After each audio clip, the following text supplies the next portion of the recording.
పేరు లవకుమార్, నేను ఎస్ఎఫ్ఐ జనగామ జిల్లా అధ్యక్షుడిని.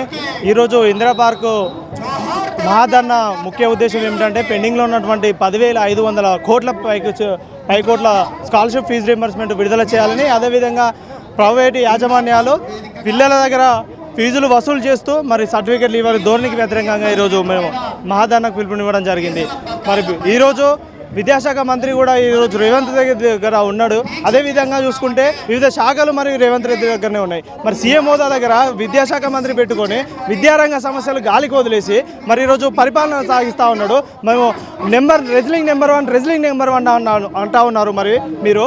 అదేవిధంగా విద్యారంగ సమస్యలు గాలికి వదిలేసి దేంట్లో రెజ్లింగ్ నెంబర్ 1 స్పష్టతగా ఈరోజు ప్రెస్ మీట్ పెట్టి సీఎం రేవంత్ రెడ్డి విద్యార్థులకి వినిపించాలని మేము డిమాండ్ చేస్తూ ఉన్నాం. మరి రెజ్లింగ్ నెంబర్ 1 అంటే ఒక పక్క రేపటి భవిష్యత్తు తరమైన విద్యార్థుల జీవితాలతో చెలగాటమాడుతూ రెజ్లింగ్ నెంబర్ 1 అని మీరు చెప్తా ఉంటే విద్యార్థి లోకం ఏ విధంగా నమ్మాలని మేము ప్రశ్నిస్తూ ఉన్నాం. అదేవిధంగా ప్రభుత్వ పాఠశాలలు 27,000 పాఠశాలలు కుదించే అవకాశం మీరు తీసుకొస్తా ఉన్నారు. అదేవిధంగా మీరు ప్రభుత్వ పాఠశాలలో చదువుకున్న విద్యార్థిగా ఈరోజు నేను సీఎం సీట్లో ఉన్నానని అంటూ ఉన్నాం. మరి 27,000 పాఠశాలలు ఏ విధంగా కుదించే అవకాశం తీసుకొచ్చినామని ఈరోజు మేము అడుగుతా ఉన్నాం. అదేవిధంగా సంక్షేమ హాస్టల్లో ప్రహరీ గోడలు లేవు, మూత్రశాలలు లేవు, నాణ్యమైన విద్యార్థులకు భోజనం అందించకుండా గోడౌన్ నుంచి తీసుకొచ్చిన పురుగులు పట్టిన బియ్యం తీసుకొచ్చి గత సంవత్సరంలో విద్యార్థులు చనిపోయిన దుస్థితి కూడా మనం ఈ తెలంగాణ రాష్ట్రంలో చూస్తూ ఉన్నాం. నాణ్యమైన భోజనాలు మీరు అందించకుండా మెస్ కాస్మోటిక్ ఛార్జీలు పెంచామని ఘనంగా మీరు గొప్పలు చెప్పుకుంటా ఉన్నారు. మరి ₹1 కూడా మీరు కాస్మోటిక్ ఛార్జీలు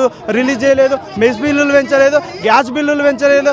గ్యాస్ బిల్లులు మీరు ₹600 ఇస్తూ ఉన్నారు. మరి ₹600 ఇస్తూ ఉంటే ఈరోజు గ్యాస్ బిల్లు ఒక గ్యాస్ సిలిండర్ ధర ఈరోజు ₹1000 తీసుకొస్తా ఉన్నారు. మరి మీరు మధ్య కార్మికుల పొట్టను కొడతా ఉన్నారు. అదేవిధంగా నాణ్యమైన కూరగాయలు, వెజిటేబుల్స్, అదేవిధంగా ఇక్కడ వసతి గృహాల్లో ఉన్నటువంటి విద్యార్థులకు సొంత భవనాలు లేక ఇరుకు గదుల్లో వాళ్ళు పడుకొని దోమలు ఇప్పటి వరకు మనకు విద్యా సంవత్సరం ప్రారంభమై ఇన్ని రోజులు గడుస్తూ ఉన్నా కూడా దోమల తెరలు, దుప్పట్లు, ట్రంకు పెట్టెలు ఏ ఒక్క వసతి గృహాల్లో అందించిన దాఖలాలు మనం ఈరోజు చూస్తలేము. తెలంగాణలో ఇన్ని సమస్యలు కొట్టుమిట్లాడుతూ ఉన్నా కూడా మేము అన్నిట్లలో రెజ్లింగ్ నెంబర్ 1 విద్యాశాఖకు సంపూర్ణంగా నేను న్యాయం చేస్తూ ఉన్నాను అని రేవంత్ రెడ్డి తెలియజేస్తా ఉన్నాడు. మరి బిడ్డ ఖబర్దార్, మేము ఒకటే హెచ్చరిస్తూ ఉన్నాం. ఈ రోజుతో ముగించదు, రానున్న దశల వారి పోరాటాలు నిర్వహిస్తాము.